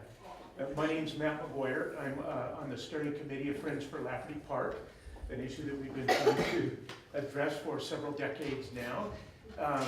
Some people have some passing familiarity with the situation. I'll try to recap very briefly. It's 270 acres owned by the city of Petaluma. It's basically, it's a former ranch from the 1800s. We want to get people on there. It's a beautiful resource. It has the headwaters of Adobe Creek. Now, there's been a lot of controversy with some of the neighbors, well-heeled neighbors, who have done everything they can to prevent the city from getting access to Lafferty. You may have heard that there's been some mediation that has taken place in the last several years with the immediate neighbors. Kimberly Findler, the widow of Peter Findler, who was the primary opponent to public access, and the Tavernettis, who own the property down below Lafferty. Although the mediation has dragged on and on and on, and does not look like it's going to come to a specific fruition. During the process, the neighbors have always said, we have no objection to classes going up to Lafferty for study, recreation, whatever. I've been in touch with Eric Backman, who was here. He says he still has 100% support for what we're trying to do here. Todd Adams, your other speaker on Lafferty, had to leave. Todd Adams, of course, is the AP science teacher at Casa Grande. Now, several years ago, I got a $5,000 grant from the Rose Foundation to be applied towards any water-related studies. Todd has put together a budget and a program for his AP classes to use that budget, and I want to spend that money in that manner. That would provide some tools and equipment that would be available to future classes, not just current classes.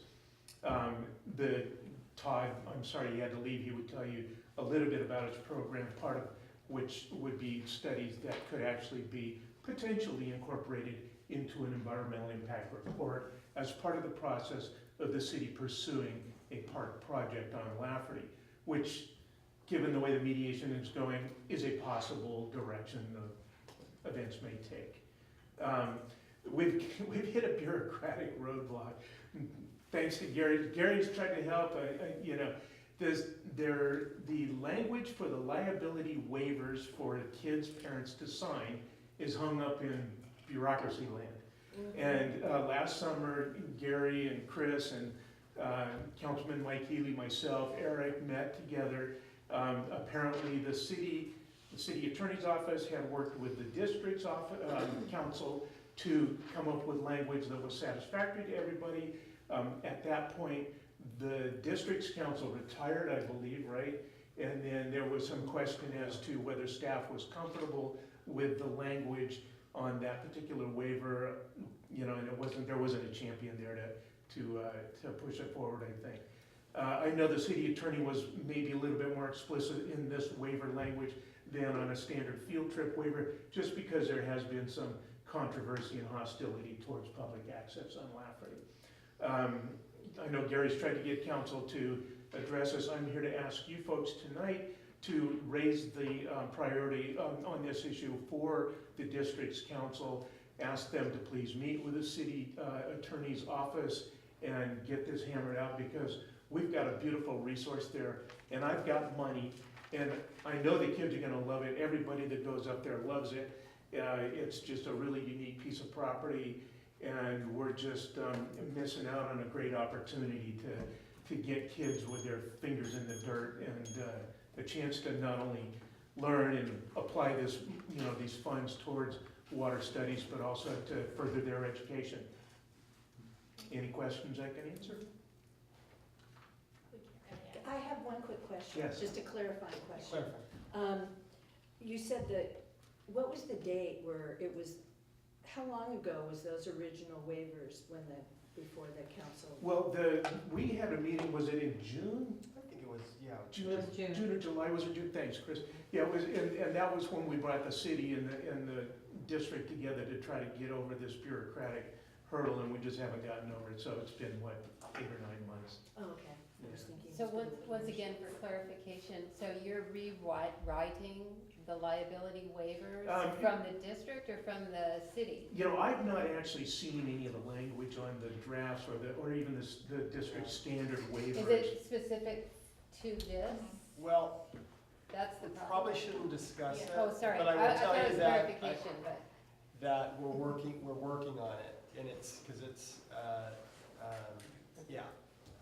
We can give you something via memo on it. Okay, that would be great. We had a great meeting. I can say that we had a great meeting. I can say that if we can work something out to get the kids on that property, that's a win-win Yeah. for us. So, Yeah. because the project, I think that the project itself that they've been talking about is what a great hands-on experience. So, Yeah, it could be study of flora and fauna. yeah.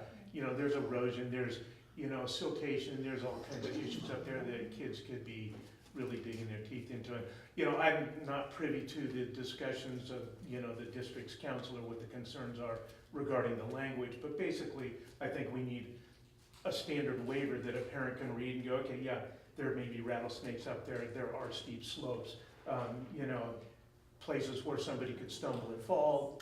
I don't know what the liability language covers on a standard field trip, but, you know, it's the real world. All right, any other questions? Thank you. Great, thank you so much. Oh, we don't get to come to You have to come up to Lafferty, you see. that? Okay, I'll try. Linda Judah, come on down. And if anybody wants to go up to Lafferty, I will be happy to escort I'm them. gonna So take it. Todd isn't here, correct? No, Right. Todd had to leave, Okay. he was gonna tell you a little bit about I the just wanted program. to double Yeah. check that I wasn't. Yeah, thank you. Hi, Linda. Hi. So I came tonight just to raise awareness and also to ask for some support. So currently I'm one of the people on the K-12 curriculum committee. I'm Linda Judah. I teach science at Petaluma High School. And so the K-12 curriculum committee is tasked with trying to decide if we are going to adopt new curriculum materials, or specifically looking at science materials right now, which is super exciting. I'm very excited about that because I brought some samples of our books. So this is the one we're using at the high school. Are This those one for is the almost new- 20 years old. The new science standards, the NGSA? That's our hope and dream, yes. That's So the one I this use. is the one that I currently use. And for example, when you took for anything on climate change, in this one, it's got one page in the whole textbook on climate change. And it even says that scientists are still trying to decide what it's caused by. So that's not exactly helpful, supportive. This textbook is the one that my colleague up at Petaluma Junior High uses, and it's also, I think this one's only 10 years old. but she marked the 2 pages that she still uses out of this textbook. So we're excited that it's our turn to get some new materials. The thing that I am here to ask for your consideration is a 3-year science requirement at the high school. So the NGSS standards, these are the next generation science standards that are put forward nationally as something that is a hope and dream that our students will leave school having some understanding of. Also, the state of California has some newer standards that has all kinds of environmental stuff, and as you can see, our environmental support from our curriculum are not adequate. However, the reason we're still using the same books that we've had for so long is because with the new standards requiring really to be able to do them well, you need 3 years of science. But without having a 3-year science requirement, it makes it very difficult to justify shifting to a 3-year model of classes. And so if we know we have students that are only taking 2 years worth of science, we have to try and figure out how do we cram 3 to 4 years of science into 2 years so that when they test as juniors, that they are adequately prepared to do well on standardized testing. So having a 3-year science requirement would allow us the flexibility to move to something like a 3-year model, which is one of the ones that is being suggested for being able to fully and appropriately implement the next generation science standards. And all of the curriculum materials that we are looking at and evaluating are designed to be that kind of model. And it's a different model than what we currently have and what we're currently doing. So there's been a lot of resistance among science teachers and administrators to shift to a 3-year model without having that requirement, because if we do that, then we don't really prepare our students for what they're doing, and if we adopt materials without having that, then the materials we have are not supporting what we need to do if we have to cram it into 2 years. So it's complicated. There's lots of people with lots of strong feelings all around. I'm here simply to say, thank you, yay, I'm so excited, we're gonna get some new stuff, hopefully, crossing fingers, but it's a difficult decision to come to, and it's a difficult thing to build consensus around which materials and what kind of materials if we don't know what direction we're going in. So if we don't know, are we continuing to do the same thing that we've been doing until we find out more, or until we agree we're going to this model or that model or whatever model? It makes it difficult to be able to evaluate materials because we are in limbo as far as what our course sequence is going to look like. So as a science teacher, as one of the current department chairs at the high school, I would like to ask the board to please consider whether they would be supportive of moving to a 3-year science requirement. That would really be super helpful to us in being able to bring our science curriculum and science teaching into the 21st century. One clarifying question. Yes. Would that 3rd year be freshmen? So, You're talking no. about the test is junior year. That's right. So what we do right now currently is there's a 2-year science requirement. You're required to have a year of life science and a year of physical science. And so we require all of our freshmen to take some sort of physical science currently. And then our sophomores take some kind of life science. Generally speaking, there are some weird exceptions where maybe someone took a biology or honors biology as a freshman and then they take a chemistry or something like that as a sophomore. That's unusual. Most of them take some kind of physical science and then some kind of biology or honors biology or something like that. And is that a lab science in freshman year? Both of those are, yeah. That was my clarification. Mhm. My question was, is this just for a high school requirement? So by saying all Not students are necessarily required to teaching. take 3 years of science, that allows us to be able to look at the next generation. So the next generation science standards bring in a whole lot of earth science components to it, a lot more environmental components to it. And so trying to do all of that in 2 years is really difficult to do. No, my clarification question is just, did you want that to be part of the high school requirement, not Yes, it necessarily It is a high school AGG? requirement, Yes, yes. so did they increase that to a 3-year? Yes. Yes, And but that not impacts, AGG. Maddie, give Yeah. a graduation requirement? Yeah, that's what I yeah, meant. and that Yeah. impacts the what they would be doing at the junior high, because like when I'm talking to my colleagues at the junior high and we're all looking at curricular materials and we like from these guys and we like from this group, but this one goes K-12, and so if our students had that all the way through, it would be nice and consistent, easy to follow and stuff like that. So there's advantages to being able to support stuff, but if the junior high is looking at us and saying, well, you guys don't even know what you're doing, so we're gonna pick something that works for us, right? That's where we start to get to where it's every man for themselves and there's not a real good cohesive flow of things. It's challenging. So if we could know what was happening, if we had a clear directive, that would be immensely helpful to us. Thank you. That's what I can say. Thank you. Thank you very much. Okay, report on activities and correspondence of the school board. Let's see, we were busy. Pen Grove Ice Cream Social, SCSA, which was a legal breakfast, Innovation Showcase, LCAP, the drama program at Casa Grande, which I heard was fabulous, CSBA Lobby Day, Tomorrow's Leaders Today, McNair site visit, Grant School Service for Ruby Azevedo. Yeah, good. Okay, moving on. Approval of consent agenda by consolidated motion. So, Do I have a second? Second. Okay, all in favor? Or is there any questions about what's on here before we vote? This doesn't have the. There's a whole bunch of just. Yeah, but this doesn't, Yeah, this doesn't have the board policy thing, yeah, right. All in favor? Aye. Awesome. Okay, moving on. Administration Human Resources, the Petaluma Adult School Calendar for 2019, 2020. Any questions or comments? Do I have a motion? I move to accept the adult school calendar for 2019, 2020. I second. All in favor? Aye. Business Services, approval of the Petaluma City Elementary Joint Union High School District's budget revision number 2 and the second interim report for 2018-2019. I move to approve. I second. All in favor? Aye. Great. Okay, discussion information. Sonoma County Schools Air Quality Guidance. So, Yes. what you have before you is a draft air quality guidance document that Sonoma County Office of Education developed with all of the air quality agencies throughout the county. And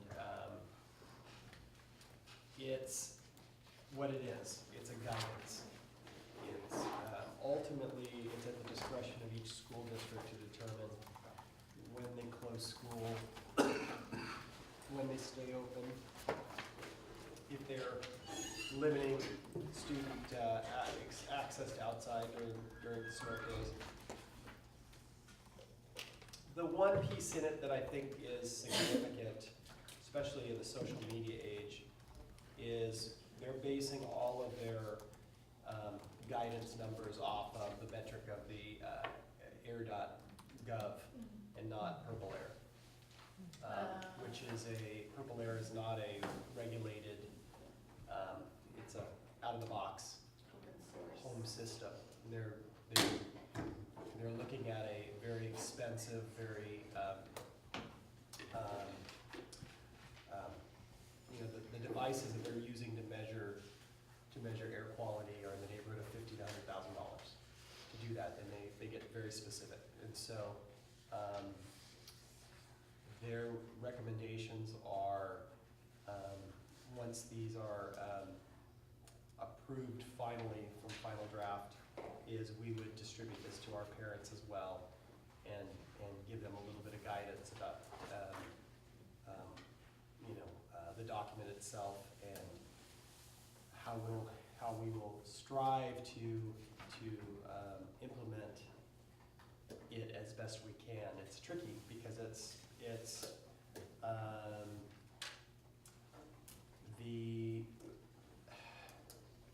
the the situation with the air quality, the last time we closed school, we were the first school that chose to close school on the second closure day.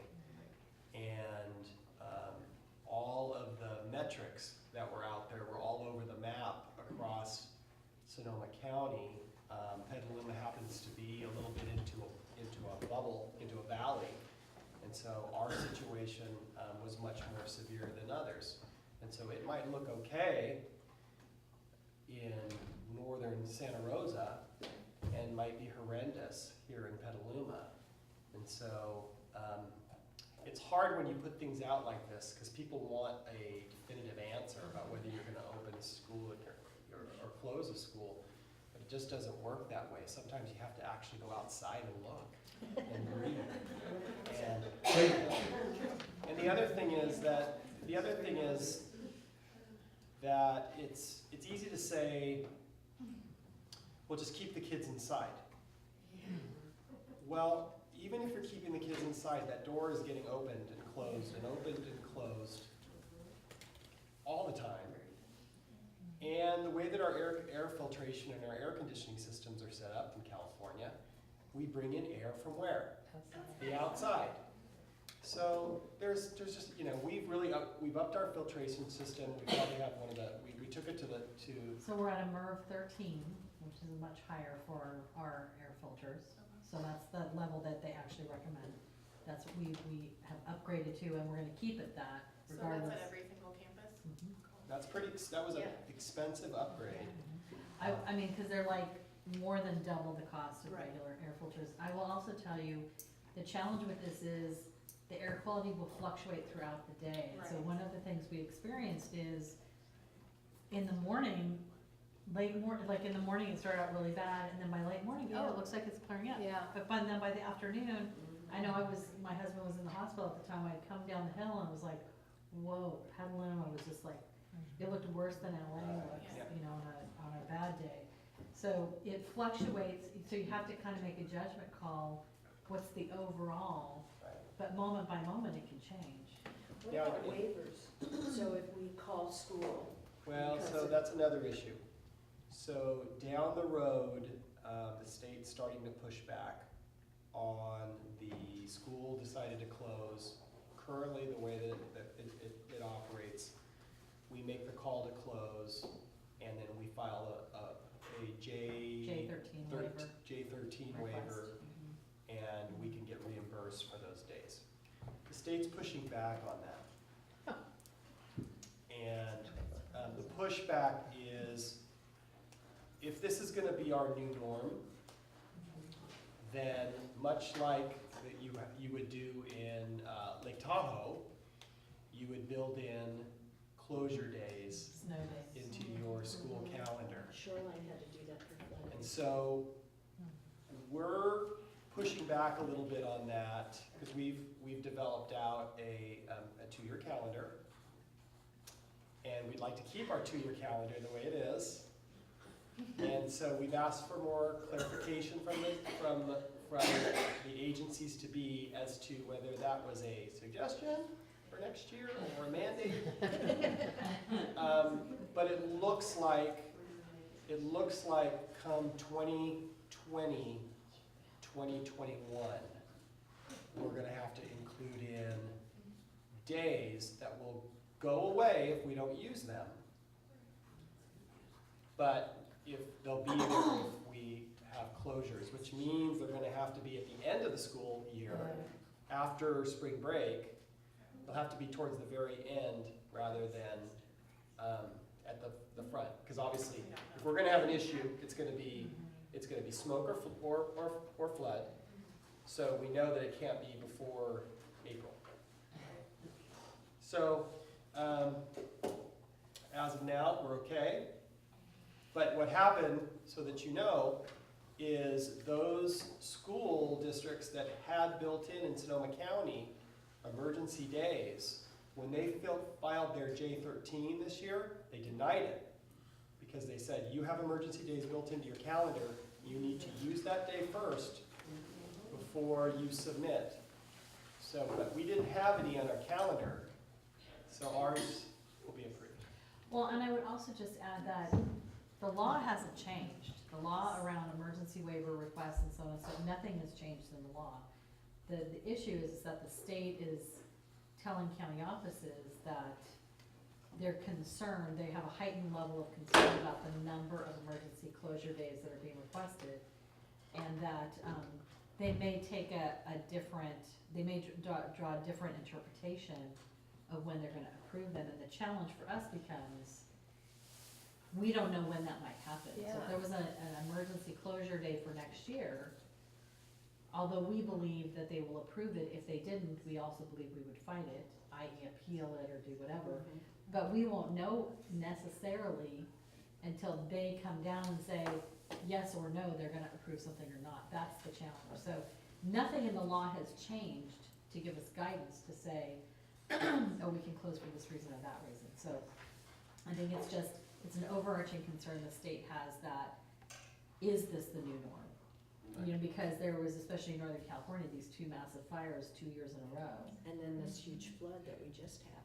Well, this was, Well, these they had concerns were youth raised too. even They before had that. youth, they Yeah, had so- Paradise, and they had, yeah. So that's a wrap. This is just an information item. Kind of stay tuned. Okay, sexual harassment Responsibility. prevention in Petaluma City Schools. We all got our sexual harassment policy.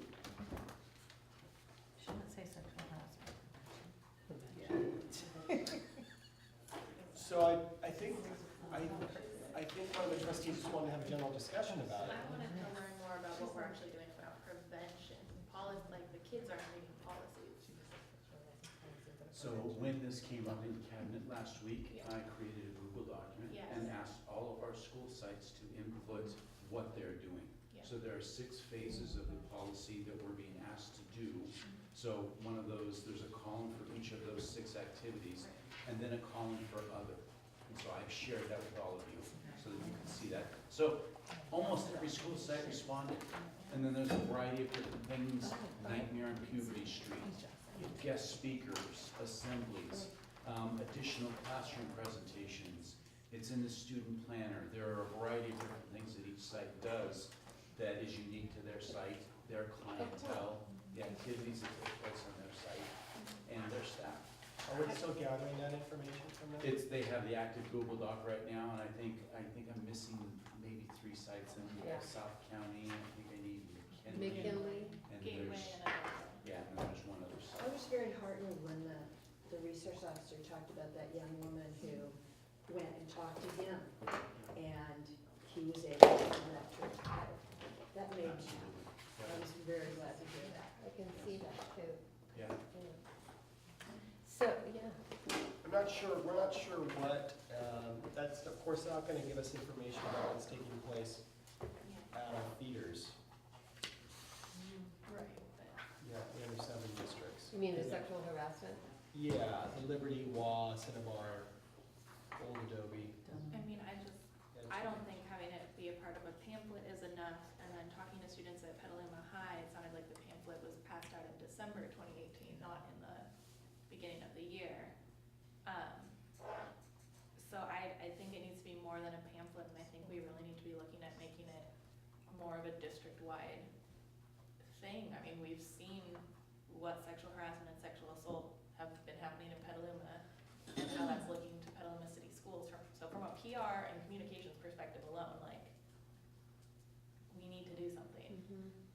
I agree. I agree.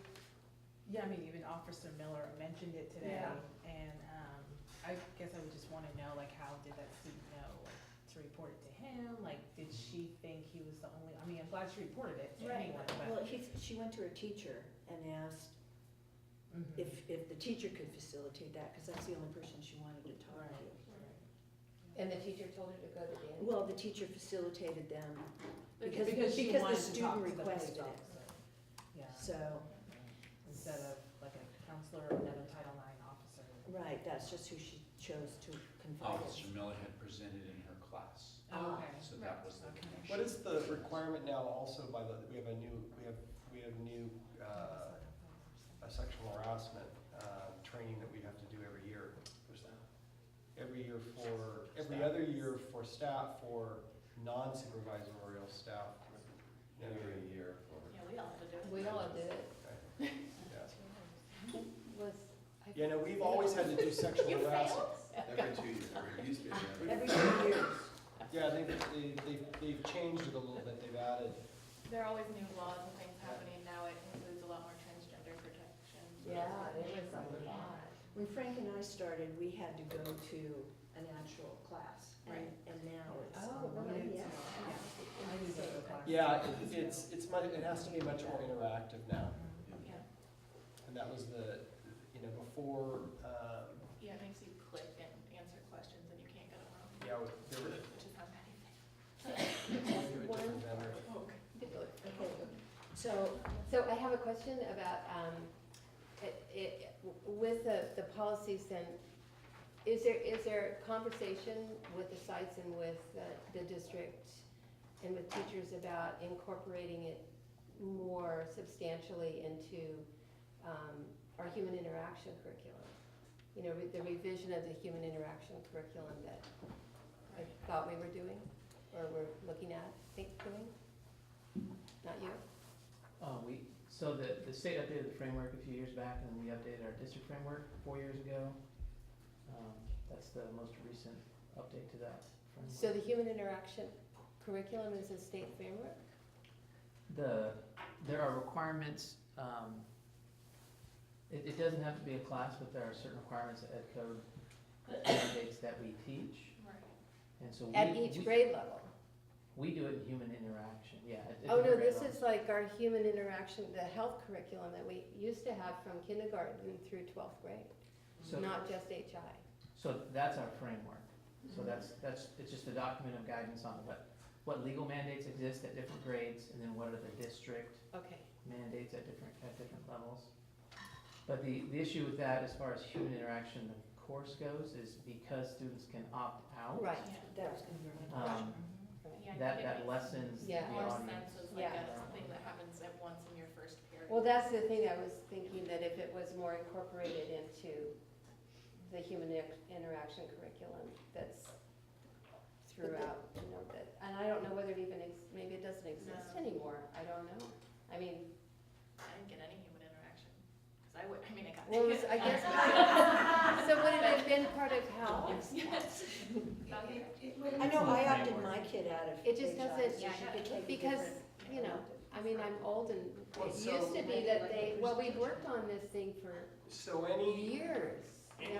Any piece that would be, any piece that would be infusing it and embedding it, I would think, into daily activity would have to end up going back through curriculum committee. Yeah, it was Because that's the whole curriculum. day. The whole day is teaching one subject to the next. There isn't. It would be within science, and it wasn't, I mean, it was something, we had nurses and, health professionals, we could work with the healthcare district.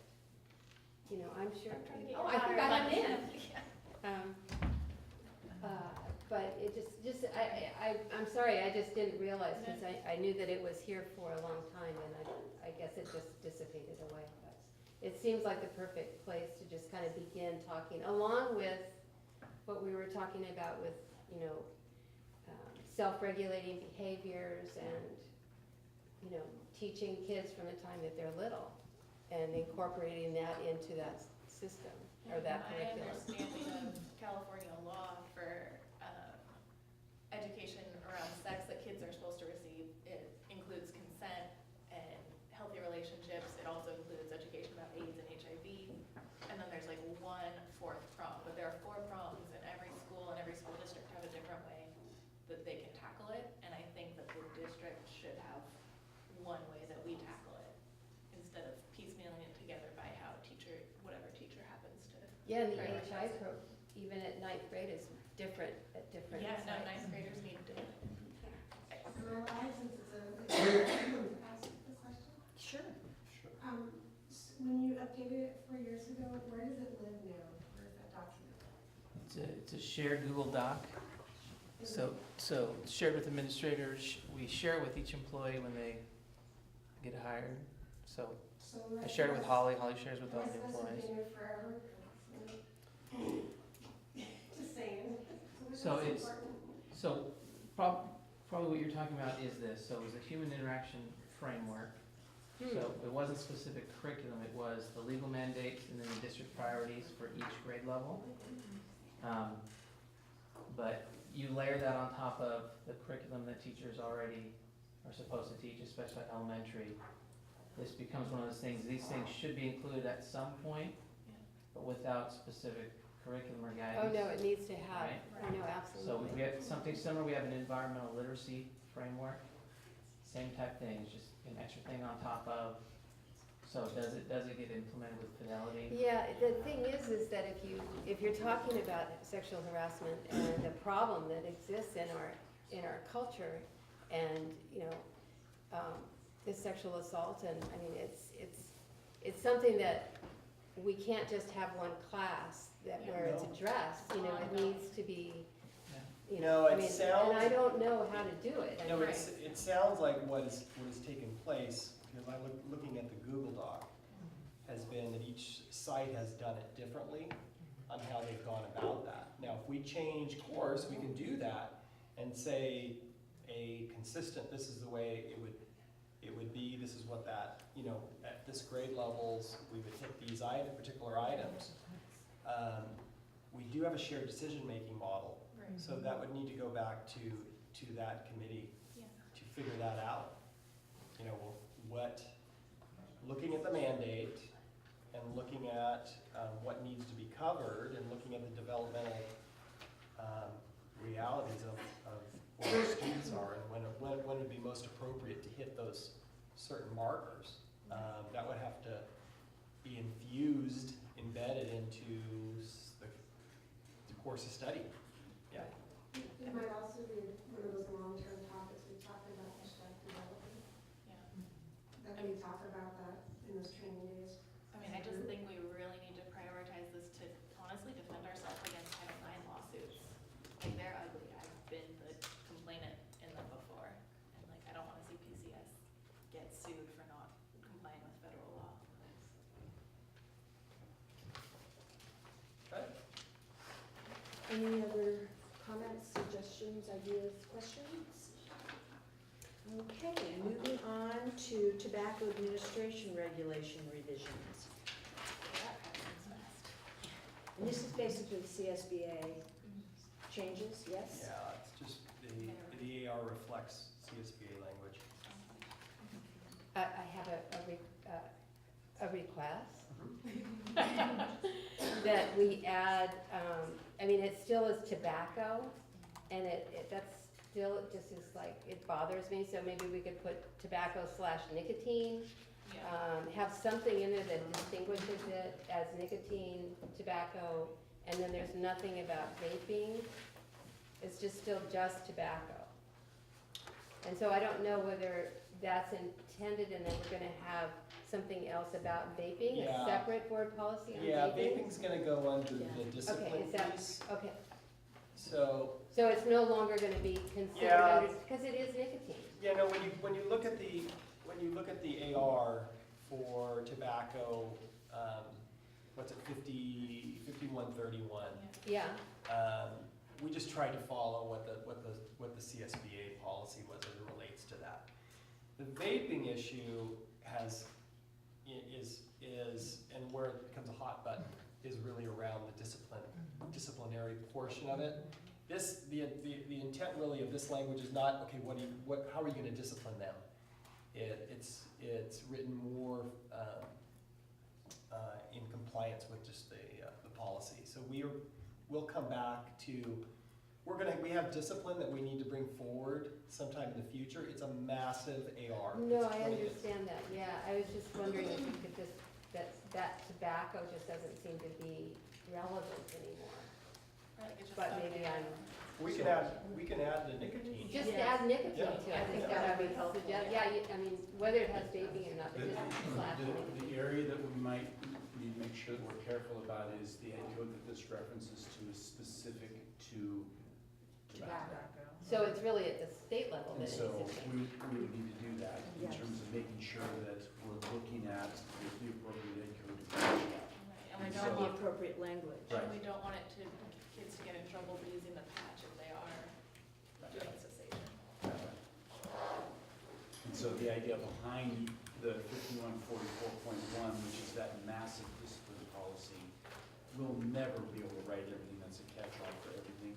Right. We'll have those general guidelines and then AR directives to deal with those situations that come up. And so vape devices, using nicotine, using tobacco will be included in the wording of that. And that's in the 48900, and that ed code that says all of the different areas that are suspendable events. Sometimes we Have don't they have even choices. incorporated vaping into the ed code yet? Yes, Oh, they have. those devices are in there, they've been in there for 4 But I mean, years now. just like vape, yeah, okay. So again, ed code Yeah. ed code tries to be very general in terms of Right. this is not an allowed behavior. And then it's up to us to have the AR in place and the protocols in place to limit, to prevent, and then to respond to those behaviors. Okay, got it. Thank you, Dave. Thank you. Any other questions, comments about that? Okay, moving on to reporting out for closed session. Future business? Oh, future business, I'm sorry. We've got a bunch of things that are coming back, and Okay. Wasn't there something that was earlier? I think we can talk about Lafferty just with a memo. right? Yeah, yeah. yeah, as soon as we get some more information on the Lafferty piece. And then, We had a nice meeting with